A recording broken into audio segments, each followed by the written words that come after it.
Alright, so we got two Coleman lights here. I guess we could call it a lantern and a lamp. The one on the left being the lantern and the one on the right being the camp lamp. We'll go through both of these separately, and I'll let you know how I got them, just some of the features and kind of the condition and stuff. So we'll start with the lamp, which is on the right first. Alright, so this lamp, it's a Coleman.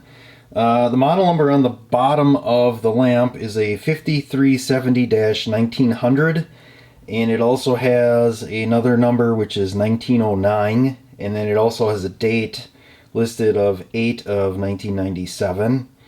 It uses a krypton bulb, which is supposed to be 200% brighter. It uses 4 D-size batteries. And just a little bit about the bulb. That bulb is a 4.8 volt, 0.75 amp, 3.6 watt, and it's supposed to give 4 candle power. And the bulb life is somewhere between 15 and 20 hours. And I also have 52 lumen, which I don't know if that's completely correct, the lumens, but the rest of those specs should be correct. Alright, so to operate the lamp, here's this push button, and it's just a push on and push off. There's no dimmable settings or anything like that. Like I said, on the bottom of these Coleman lamps, they have the information. So like I said, it's got a model 5370. It also says Coleman 1909, and then it has a sticker for the date. I'm not sure the exact time frame these were made, but I know I've seen some back in 1996 as well. These are made in China, and like I said, they use 4 D-size batteries. I picked this up used for $5, and it was listed or described as fair condition, which I would say was probably above fair condition. They didn't keep the batteries in it, so there was no issue with battery corrosion or anything on the plate here on the contacts, which is good. And it actually came with an extra set of bulbs as well. So these are the bulbs that it uses, the incandescent. And the bulb number is a KPR 113. So we'll take a closer look at the bulbs and what else I have for it. So the bulbs that are originally used with this light are like I said, the KPR 113. And that's for 4 D batteries or one 6-volt lantern style battery. The spec on this bulb, from what I found online, is 4.8 volts. It's 0.75 for amp, 3.6 watts, 4.06 candle power. The bulb life is supposed to be somewhere between 15 to 20 hours. And I also found it is a 52 lumen, which I'm not sure if that's the case or not. But what I also did was buy a LED equivalent or replacement, and we'll take a look at that. Alright, so here's the packaging. So it's a 4.5 to 6 volt, 40 lumens, and it works on any 3-cell, 4-cell, or 6-volt lantern. And it's claiming a 10-year bulb life. So we'll get this out of the package and see if it works. Alright, and some of the other information that I found on the LED bulb. 6 volts, it's 1.3 amps, but then I also have 1 amp written down, so I don't know if there's a variance depending on how it's listed on the different manufacturer's site. It says it's 6 watts, 40 lumens, and they have 100,000 hours for bulb life. So obviously that bulb would last way longer than those krypton bulbs, but according to the lumens, it's not as bright, and according to the amperage, it actually uses more amps, which I guess, would you get less runtime on the batteries then if it's using more amps, it's consuming more? I'm not really sure, but I'm going to put it in. We'll do a comparison between the two bulbs.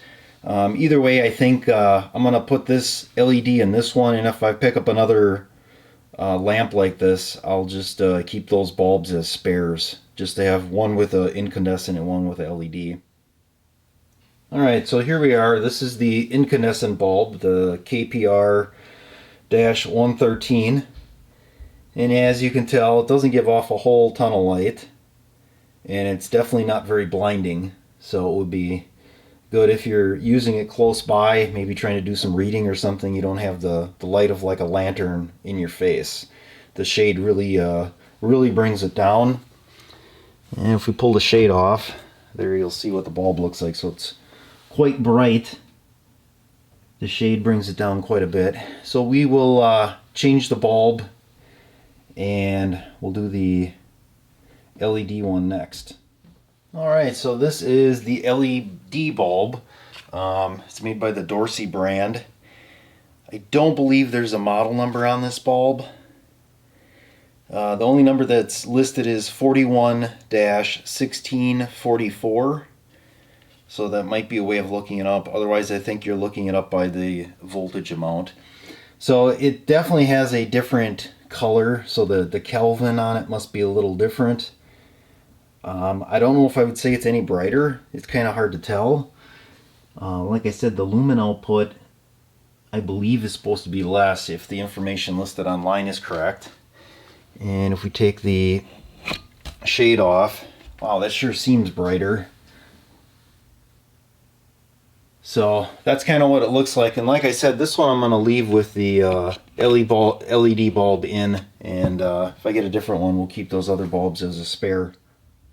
Alright, so this is the lantern. This is a Coleman model number 5344-703, which is the red one. And the same first four digits, -700, would be in green. This one was described as new in box, and when I got it, it was in the box, and it was very heavy. And I was like, oh, it's got batteries in it. I'm like, well, that's odd for it being a new in box. You know, my mind thinks new probably has all the packaging yet. I opened up the box, and the top cover of the lantern here was all covered in dust. I'm like, well, that's not a real good sign. And I looked at one of the fluorescent tubes in there, and it was real black at the bottom, and I'm like, that doesn't seem so good either. So then the moment of truth was I started unscrewing the bottom here where the batteries go, and it was all battery corrosion. Somebody put batteries in it, and I would assume left it on like a shelf, maybe in a basement or in a garage, and that's why the whole thing was covered in dust. I took the whole thing apart, everything, and cleaned everything up. And then when I went to sell it, thought, oh, we'll put it in the box and say, oh, it's new in box. Well, it wasn't new in box. So I'll show you what I did with the batteries to get that cleaned up. So the bottom unscrews, and then there's a tab, and it uses 6 D-size batteries. So that's how the batteries are in there. And you can tell this contact here is more brass colored because all the chrome was gone. It was all corroded. So I actually popped this cover off. I threw this in vinegar. I pulled out all the batteries and threw them away. And then on the inside you'll see there's contacts as well. And what you can do is if you remove all these screws in here, these 2 screws here have contacts that come through from the top, and you can pull the whole bottom part of this here comes off. And I soaked that in vinegar just to get all the corrosion off. And luckily that did it. It wasn't too far gone. Any further and we would have probably had some issues. So we'll put the batteries back in, and I'll show you how it works here. So with it being new in the box, I gladly gave her the $20 she was asking for it, not thinking it would be that big of a deal. So there was some frustration when I realized that I kind of had been taken. I guess I should have looked a little closer at it. I should have questioned her, but I didn't. And this is the box that came with it. So the box is in pretty good condition and everything, which is nice. But again, wouldn't call it new in box just because you have the box for it. Sometimes you get taken, sometimes you do all right. So to operate this one, it's kind of like the larger Coleman ones. Like I said, it uses 6 batteries. You have up is going to be 1 light, down is going to be 2. Sometimes it starts off kind of dim, and then once it warms up, it'll brighten up a little bit. So anyway, after I got the batteries all cleaned up, it was the moment of truth. Put the batteries in. I go to start the light, and only the tube on this side was illuminated. Frustrating again, because that other bulb that had the black spot I kind of thought wasn't going to light, and it actually was lit up. It was just extremely dim. So I moved them around, still the same thing, so I knew it was the bulb. The bulbs can still be bought. I bought 2 off of Amazon. I don't recall what they cost, but I think it was around $6, so it was like $3 a bulb.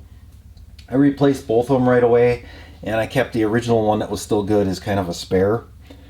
So this should do pretty good too. It puts out a decent amount of light, and again, it's good for indoor outages. It doesn't put off any type of fumes or heat or anything. So I'll turn the lights off, and we'll take a look at it with the lights off here. All right, so there it is illuminated. That's both bulbs.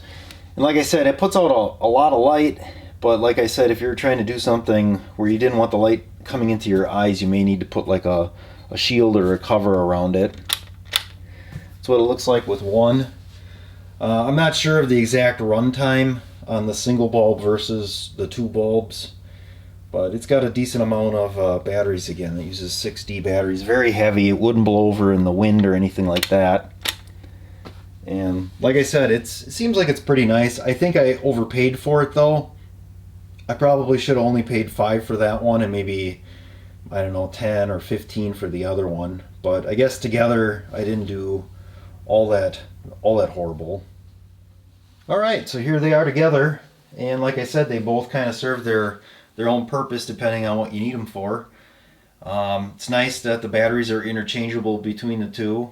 The one on the right, the lamp, obviously shouldn't have to worry about any type of electronic because it's a direct wire type situation, whereas the fluorescent one is going to have like a capacitors and maybe a resistor or something in there to get that bulb going. The incandescent's nice because there really is no electronic that could degrade over time. But again, it's really nice that they both use the same type of battery, and it's a easy to find battery. Any store you'd go would have a D-size battery in stock, so that's nice. All right, so we're going to wrap this up. In the way of lights, again, this is a pretty relatively inexpensive way to get yourself a good backup light or light source. I know there's a lot of LED options, but you're talking some pretty good coin. And if you look at condition and really look through the stuff, and if you ask the right questions, you can find some stuff that's older but in really good shape yet. So, and then there's always, you could try bargaining with them. If they really want to get rid of it, they'd be willing to maybe drop a few dollars or whatever. So, all right, that's going to be it for now.